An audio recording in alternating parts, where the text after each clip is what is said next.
Chers étudiants, bonjour. Tu viens d'apprendre qu'il y a des restrictions budgétaires, que tu seras tiré au sort, notamment au moment de ton entrée à l'université, que ce soit en licence ou en master. Tu es en colère et tu as 1000 fois raison. Parallèlement, par contre, à tes actions de manifestation, de blocage, tu peux aussi t'intéresser à ton avenir professionnel d'une autre manière, ou à celui de tes enfants, notamment en t'intéressant au revenu de base. Alors le revenu de base, ça fait quand même pas mal de temps qu'on en parle. Je te fais un rapide résumé.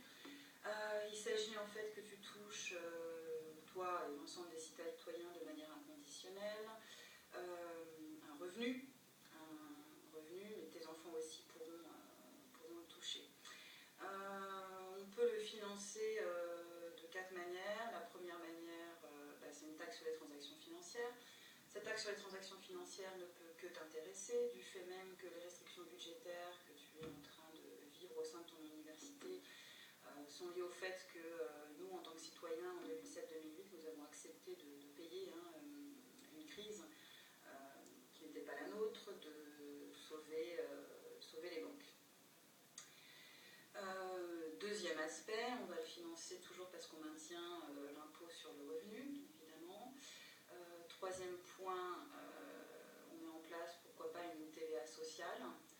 On peut aussi créer nous-mêmes de la monnaie. Cinquième aspect, on réduit une partie des fonctionnaires qui s'occupent de certaines prestations sociales qui ont un faible impact, un faible impact sur la société, et on fait donc des économies.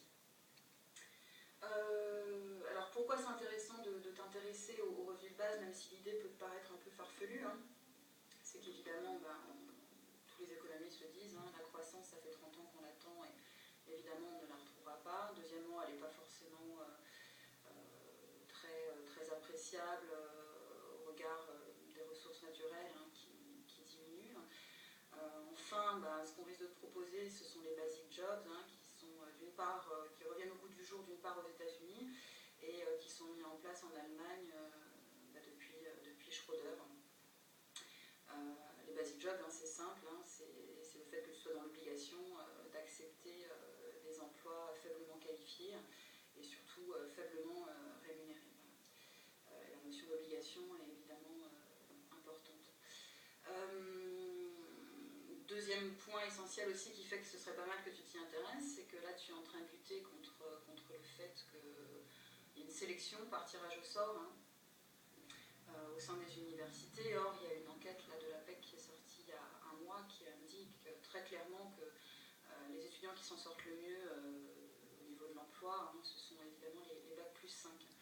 Alors, quid des licenciés et puis quid de ceux qui ne seront jamais tirés au sort pour rentrer à l'université. Voilà, 3 minutes 17. Je te laisse te renseigner sur le revenu de base. Tu peux aller sur revenudebase.info. Tu peux aussi signer l'initiative citoyenne européenne. Bonne journée.